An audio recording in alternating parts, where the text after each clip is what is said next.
ওরে বাবা, এমনিতেই এত ঠান্ডা, তার উপর আবার নিম্নচাপ, অবস্থা একেবারে খারাপ হয়ে যায়। ঠান্ডায় কাঁপতে কাঁপতে সব জায়গায় ব্যথা হয়ে গেল। ওরে বাবা! কি আর করা যাবে, সহ্য না করে উপায় আছে, সহ্যই করতে হবে।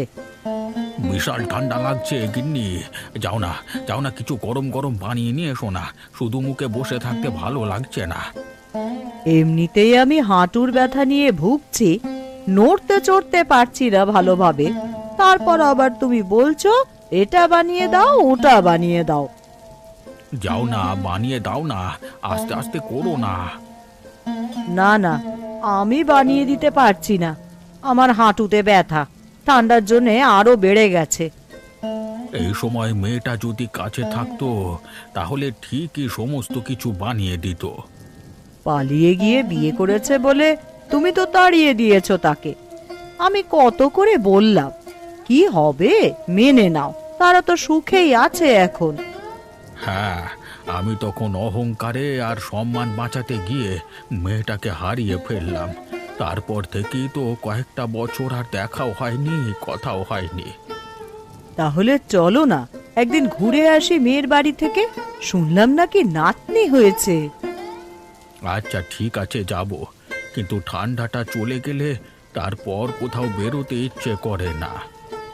তুমি তোমার রাগ অভিমান দূরে ঠেলে দিয়ে মেয়ের বাড়ি যাবে, আমি তো খুবই আনন্দিত।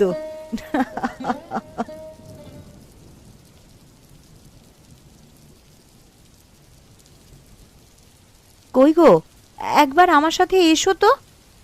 কোথায় যাব গো, বাইরে তো বৃষ্টি পড়ছে, আবার এত ঠান্ডা। আরে এই উঠানের কচু গাছ থেকে কচুর শাক তুলবো, আর কচু যদি থাকে তাহলে কচুও তুলে নেব। রাতে কচুর ঘন্ট রান্না হবে, তুমি ছাতাটা আমার মাথায় একবার ধরবে এসো। তোমায় আজকেই রান্না করতে হবে, অন্যদিন করলে হতো না? দেখো না, বাইরে ঝিমঝিম করে বৃষ্টি পড়ছে, আবার ঠান্ডা বাতাস বইছে। আরে চলোই না, শীতে বৃষ্টির দিনে খেতে খুব ভালো লাগে, এসো না। আচ্ছা চলো, যাচ্ছি। তুমি একবার ঠিক করে ফেলেছো যখন, সেটা তো করবেই আমি জানি। আর তাহলে বসে থেকে লাভ নেই, চলো। এই তো চলো। এই শীতকালে কচু শাকের ঘন্ট খেতে আমার বাবা খুব ভালোবাসতো, কিন্তু কয়েক বছর কাল তো দেখাই হয় না। সেই যে একবার রেগে গিয়ে বাড়ি থেকে বের করে দিল, তারপর থেকে আর একবারও এলো না। আরে তোমার বাবা আসেনি তো কি হয়েছে? তুমি একদিন কচু শাকের ঘন্ট রান্না করে নিয়ে যেও, তোমার বাবাকে দিও, নিশ্চয়ই তিনি খুশি হবেন, ফিরিয়ে দেবেন না। হ্যাঁ, আমরা তাহলে তিনজন মিলে যাব।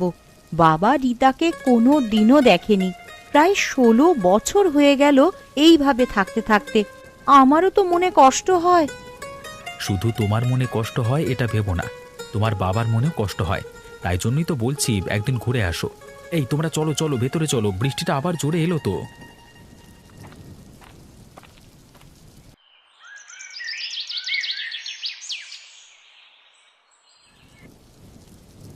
দিদি, ও দিদি। এ মা, তুমি উঠোনে দাঁড়িয়ে আছো কেন? আরে ভেতরে এসো, ভেতরে এসো, ভিজে যাচ্ছ তো।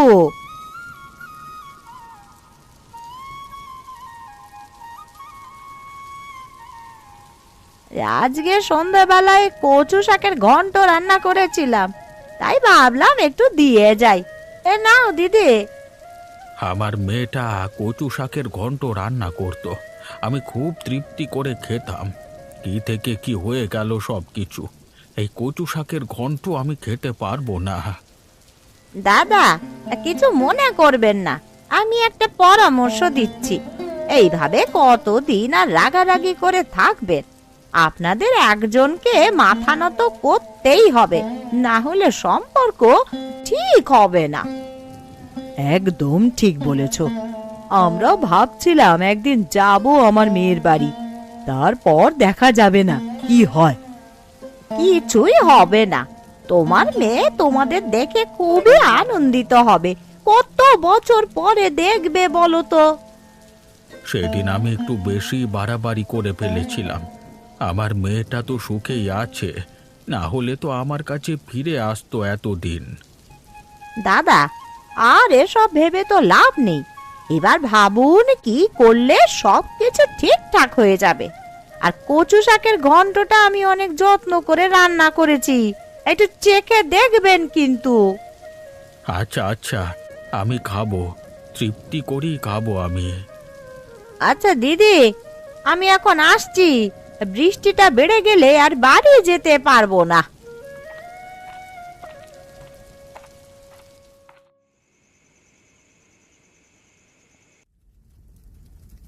রীতা মা, কি করছিস রে?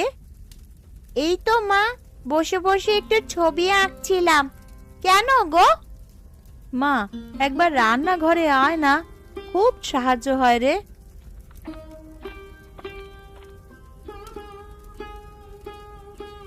বলো মা, কি করতে হবে? আমি তোমার হাতে হাতে সাহায্য করে দিচ্ছি।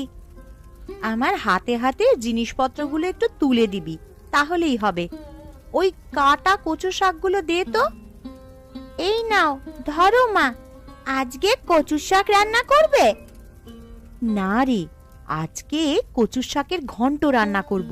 এই পদটা খেতে তোর মামা দাদু খুবই ভালোবাসে। মা, আমি তো আমার দাদুকে কোনো দিনও দেখিনি। একদিন গেলে হতো না দাদুর কাছে? হ্যাঁ মা, নিশ্চয়ই যাব। তুইও দাদুর সাথে খেলা করবি, গল্প করবি। একদিন কচু শাকের ঘন্ট রান্না করেই নিয়ে যাব। তোর দাদু খেতে খুবই ভালোবাসে। আমিও দাদুর জন্য একটা উপহার নিয়ে যাব, খুব খুশি হবে দেখো। গিয়ে সবার সাথে ভালোভাবে ব্যবহার করবি মা। তোর দাদু কিন্তু খুব রাগী, বেশি বদমাইশি করবি না। না না মা, আমি তো ভালো মেয়ে। রান্না তো হয়ে গেছে, আমি তাহলে নিয়ে যাই ও ঘরে। বাবাও তো বসে আছে। হ্যাঁ, তুই নিয়ে চল।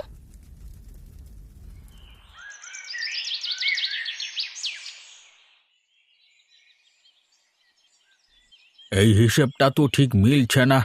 কি হলো ব্যাপারটা? দেখি, আরো একবার করে দেখি, যদি এবার মিলে যায়। রোদেরও তো আজকে তেমন জোর নেই।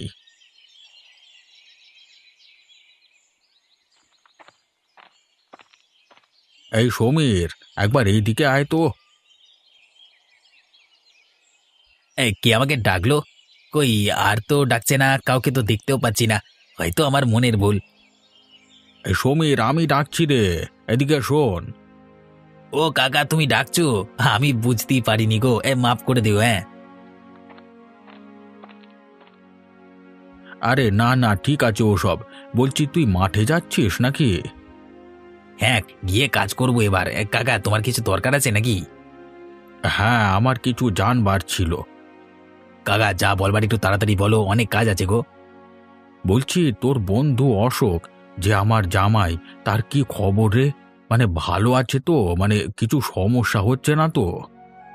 না না কাকা, ওরা খুব হাসি খুশি আছে। ওদের মেয়ে রীতা আমাকে খুব ভালোবাসে, কাকু কাকু করে পাগল করে দেয়। আমি ওদের বাড়ি মাঝে মাঝে যাই। ও, তুই ওদের বাড়ি যাস? তাহলে আমাকে একটা কাজ করে দিবি বাবা। মানে একদিন ওদের বাড়িতে যা না, সব কেমন আছে জিজ্ঞেস কর। মনটা খুব টানছে রে, কিন্তু আমি তো যেতে পারছি না। আচ্ছা ঠিক আছে, যাবো এখন। আমি এখন উঠলাম, কেমন?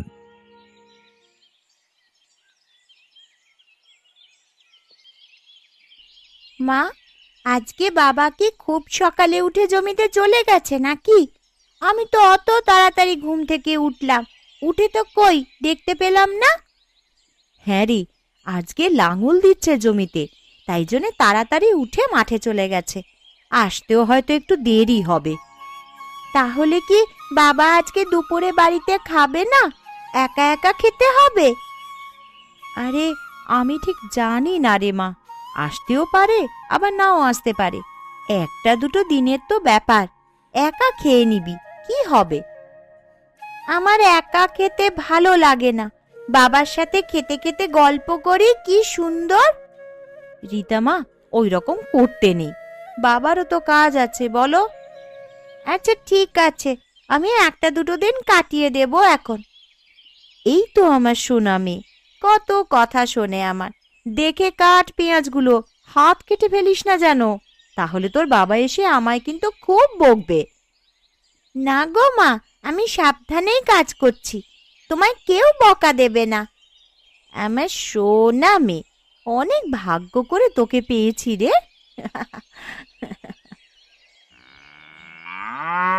আজকে মনে হচ্ছে জমির কাজ সেরে বাড়ি ফিরতে বিকেল হয়ে যাবে। কত সকাল সকাল এলাম, তাও কাজ হলো না। কিরে অশোক, আজকে এত তাড়াতাড়ি জমিতে চলে এসেছিস? দেখছি তো অর্ধেক জমি লাঙল দেওয়া হয়ে গেল। আজকে সেই ভোরবেলায় এসেছি তাড়াতাড়ি বাড়ি ফিরবো বলে। আমার মেয়েটা আমাকে ছাড়া দুপুরে খেতেই বসে না, তাই জন্যই আর কি। কত ভাবিস তোর মেয়ের কথা, পরিবারের কথা। ভালোবেসে বিয়ে করেছি, পরিবারের কথা না ভাবলে আমার মান সম্মান থাকবে? সবার কথাই তো ভাবতে হয়, সবসময় কাজ কাজ করলে হয় না, বুঝলি? হ্যাঁ বুঝলাম, তোকে একটা খবর দেওয়ার আছে। কি খবর আমাকে বলতো? আজকে জমিতে আসবার পথে তোর শ্বশুর মশাই ধরেছিল আমাকে, তোর কথা জিজ্ঞেস করছিল, তোকে জামাই বলে সম্বোধন করেছে। এই তুই সত্যি কথা বলছিস? আমাকে জামাই বলে সম্বোধন করেছে? আরে শুধু সেটাই নয় রে, বেশি দুঃখ প্রকাশ করছিল। আমাকে বলেছে তোদের বাড়িতে গিয়ে সব খবরাখবর নিয়ে আসতে, তোরা কেমন আছিস না আছিস সবকিছু জিজ্ঞেস করছিল। এ যে আমার পরম সৌভাগ্য। আমার শ্বশুরমশাই কোনো দিন আমাকে মেনে নিতে পারেনি, তাই আমি ভাবিনি কোনো দিন আমাকে জামাই বলে সম্বোধন করবে। খুবই আনন্দিত হলাম শুনে। এটাই বলবার ছিল। ঠিক আছে, তুই নাঙল দে, আবার তাড়াতাড়ি বাড়ি ফিরে যাবি বলছিস তো, পরে এসব নিয়ে কথা বলবো, ঠিক আছে? হ্যাঁ হ্যাঁ, ঠিক আছে। আরে দিদি যে, কোনোদিনও তো এই সময় বাসন মাজতে আসো না, আজকে কি মনে করে এলে?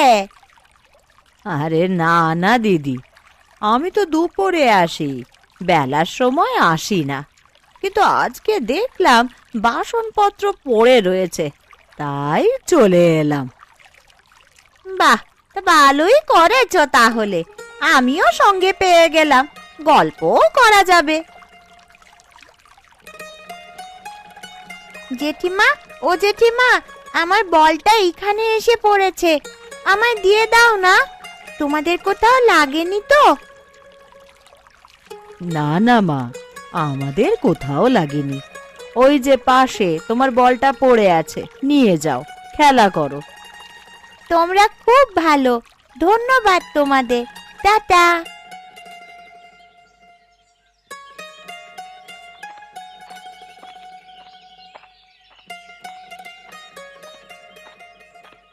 কি মিষ্টি মেয়ে, কি সুন্দর কথাবার্তা, আচার ব্যবহার।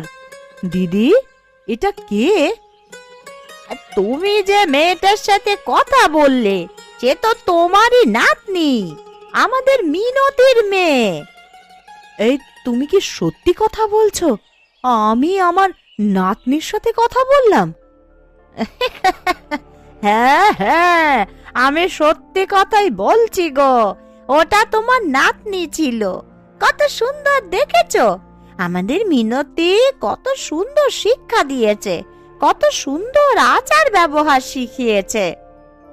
দিদি, এটা তো আমায় আগে বলবে, এটা আমার নাতনি হয়, তাহলে তো আমি পরিচয় করে নিতাম, তুমিও নয়। আমি কি করে জানবো দিদি, তোমাদের মেয়ের সাথে তো কথাবার্তা নেই, ভাবলাম যদি রেগে যাও, তাই আর বলিনি। আমি আজকে গিয়েই ওকে বলবো, আজকে আমি আমাদের নাতনির সাথে কথা বলেছি। আচ্ছা, তুমি বাসন মাজো, আমি এলাম।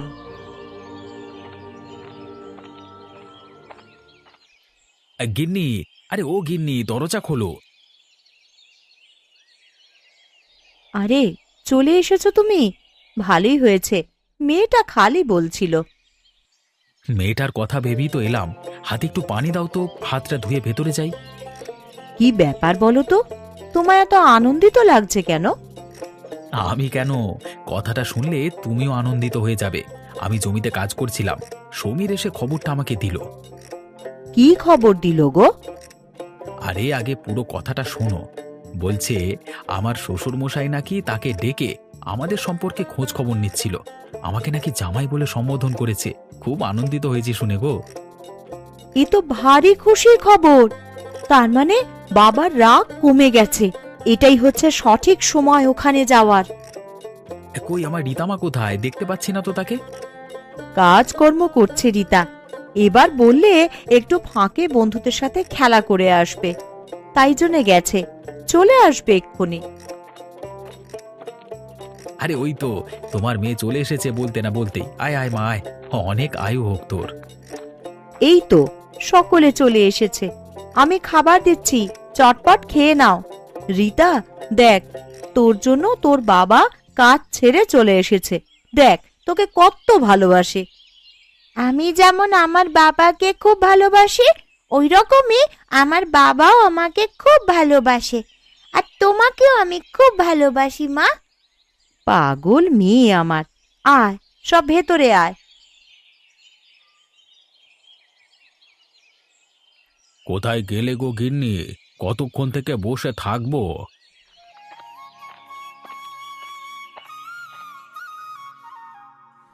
এই তো আমি এসে গেছি খাবার নিয়ে। খাবারগুলো থালায় বাড়তে একটু তো সময় দেবে বলো? যাকগে, খেয়ে নাও।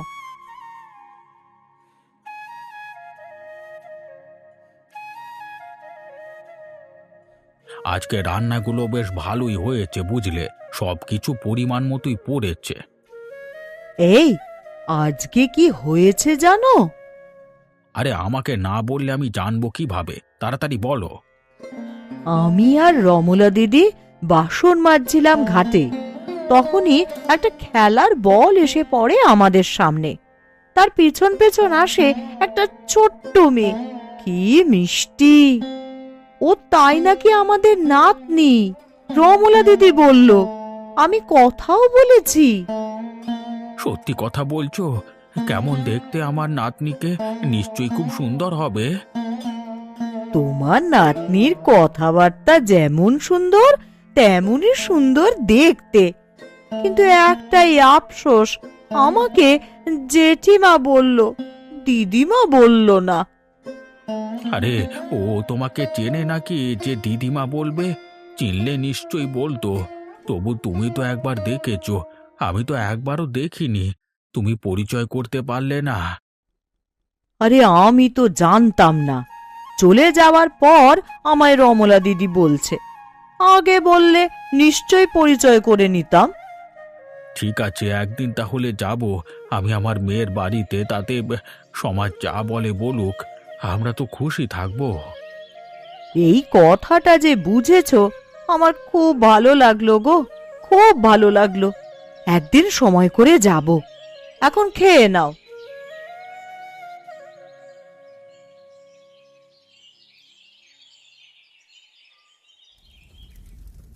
কি গো, খাওয়া দাওয়া করে আবার রান্না করে যাচ্ছ? আবার কি রান্না করবে নাকি? তুমি যে আনন্দের খবর দিলে, আমি আজকেই আমার বাবার কাছে যাব। তাই কচু শাকের ঘন্ট রান্না করছি। বাবা খেতে খুব ভালোবাসে। ও আজ কি যাবে তাহলে? ঠিক করে ফেলেছো? হ্যাঁ হ্যাঁ, আজকেই যাই। কত বছর হয়ে গেল বাবা মাকে দেখিনি, আর থাকতে পারছি না। তাতে যা হয় হোক, আমি যাব। আমি তো আর তোমায় একা ছেড়ে দেব না, আমিও যাব, আমাদের মেয়েও যাবে। ঠিক আছে, তুমি তাহলে রান্নাটা করে নাও, আমি একটু বিছানায় পিঠটা ঠেকালাম, কেমন? আচ্ছা, যাও তুমি।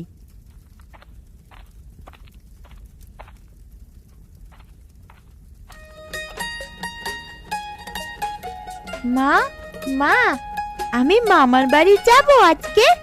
আমার মামার বাড়িতে কে কে আছে? হ্যাঁ রে, আজকে আমরা তোর মামার বাড়ি যাব। তোর মামার বাড়িতে দাদু আর দিদা আছেন। আমার সব বন্ধুরা ছুটিতে মামার বাড়ি যায়, শুধু আমিই যেতাম না। আমারও খুব মন খারাপ করত, কিন্তু আজকে আমি খুব আনন্দিত। আমি মামার বাড়ি যাব। হ্যাঁ, আর মন খারাপ হবে না তোর। আজকে দেখা হবে তোর দাদু দিদার সাথে। সবার সাথে ভালোভাবে কথা বলবি, ঠিক আছে? যা জিজ্ঞাসা করবে উত্তর দিবি। কিন্তু মা, আমার মামার বাড়ি থাকা সত্ত্বেও আমরা যেতাম না কেন? সে অনেক কিছু ব্যাপার আছে রে, তুই বুঝবি না। বড়দের কথায় কান দিতে নাই। তুই তুই এইটাই ভেবে আনন্দিত হ যে তুই মামার বাড়ি যাচ্ছিস। তাহলে অবশেষে তুমি যাচ্ছ তোমার বাপের বাড়ি। গিয়ে আবার কি পরিস্থিতির সামনে গিয়ে দাঁড়াতে হবে কে জানে। তুমি যেসব কথাগুলো বললে তাতে আর কিছু হবে বলে আমার মনে হয় না, তবুও একটা ভয় কাজ করছে। আরে কোথায় যাচ্ছিস রে অশোক? কাকু, আমি মামার বাড়ি যাচ্ছি, আমারও মামার বাড়ি আছে। ও শ্বশুর বাড়ি যাচ্ছিস? ঠিক আছে, দেখ গিয়ে কি হয়। তোর শ্বশুর মশাই তো তোর খোঁজ খবর নেয় মাঝে মধ্যেই। কাকু, এখন নয়, পরে কথা বলবে তুমি। দেখো দেরি হয়ে যাচ্ছে তো, দেখো না বিকেল হয়ে গেল, পরে কথা বলবো। আচ্ছা আমরা এখন আসছি বুঝলি, তোর সাথে পরে কথা বলবো। এখন যাই, না হলে আমার মেয়ে মাথা খারাপ করে দেবে। আচ্ছা যা রে, ভালোভাবে আনন্দ করিস, এটাই চাইবো। কোনোদিন কারোর খারাপ তো চাইতে পারিনি। দাদা, একটা সত্যি কথা বলছি, তুমি কোনোদিনও কারো খারাপ চাওনি বলে আজকে তোমার কোনো খারাপ হয়নি। যে ব্যক্তি অন্যের খারাপ চেয়ে নিজের ভালো করে সে কোনো দিনও ভালো থাকতে পারে না, কোনো দিনও না। আমি অত শত বুঝি না বৌদি, কিন্তু আমি মানুষের ভালোই চাই। তোমরা যাও, দেরি হয়ে যাচ্ছে, না হলে আবার ভাইজিটাও রাগ করবে আমার। হ্যাঁ, রাগ করবো না আবার? কতদিন পর মামার বাড়ি যাচ্ছি আর তুমি দেরি করিয়ে দিচ্ছ কাকু। আর দেরি করিয়ে দেবো না রীতামা, তোমরা সাবধানে এগিয়ে যাও। আমি আসছি রে।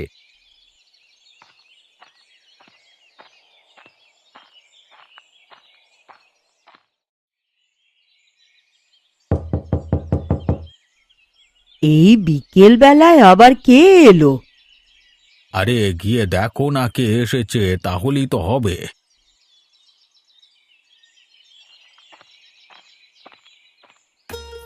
আরে তোরা কই গো? একবার এদিকে এসো তাড়াতাড়ি, কারা এসেছে দেখো। মিনতি, জামাই, বাবা, জীবন, নাতনি, তোমরা সকলে এসেছো। এসো না, এসো, ভেতরে এসো। বাবা, মা, তোমাদের রাগ কমেছে? প্রায় 16 বছর আমার মুখ দেখনি তোমরা, ভালো আছো মা? হ্যাঁ রে, ভালো আছি। তোদের কথা খুব মনে পড়ে রে, খুব। কিন্তু তোর বাবার রাগের সামনে আমি তো কিছু করতে পারতাম না রে। হ্যাঁ, আমি আগে রাগ করেছিলাম, কিন্তু তোরা ভালো আছিস দেখে আমার রাগ গলে জল হয়ে গেছে। আয় মা, ভেতরে আয়। বাবা জীবন, তুমিও ভেতরে এসো। আগের পরিস্থিতি আর হবে না, আমাকে ক্ষমা করে দাও। শ্বশুরমশাই, এভাবে ক্ষমা চাইবেন না। আমি আপনার থেকে অনেক ছোট, ক্ষমা চাওয়াটা এভাবে ভালো দেখায় না। এসো বাবা, এসো, তুমি আমার বুকে এসো। অনেক অপমান সহ্য করছো তুমি। আমি কি বানের জলে ভেসে এসেছি নাকি? সবাই শুধু বাবা আর মাকেই ভালোবাসছে, আমার দিকে কেউ একবারও তাকাচ্ছে না। ওরে বাবা রে, আমার রীতা মায়ের রাগ হয়ে গেছে গো। তুমি তো আমার রাজকন্যা, তুমি কি খাবে বলো? লজেন্স খাবে? আমায় চিনতে পারছো মা? আমার থেকে বল চেয়ে নিয়ে গেলে। তুমি তো সেই জেঠিমাটা, বল দিলে আমার। জেঠিমা নয়, আমি তোমার দিদা। বাবা, আমি তোমার জন্য কচু শাকের ঘন্ট রান্না করে নিয়ে এসেছি। এই শীতকালে তুমি খেতে খুব ভালোবাসো আমি জানি, তাই রেঁধে নিয়ে এসেছি। কই তাড়াতাড়ি দে রে, এই 15 বছর তোর হাতে রান্না খাওয়া হয়নি। আমি আর অপেক্ষা করতে পারছি না মা। আমি হয়তো তোদের খুব অপমান করেছিলাম রে, কিন্তু তোদের থেকে বেশি কষ্ট আমার হয়েছিল। আজকে বড় শান্তি পেলাম রে, বড় শান্তি পেলাম।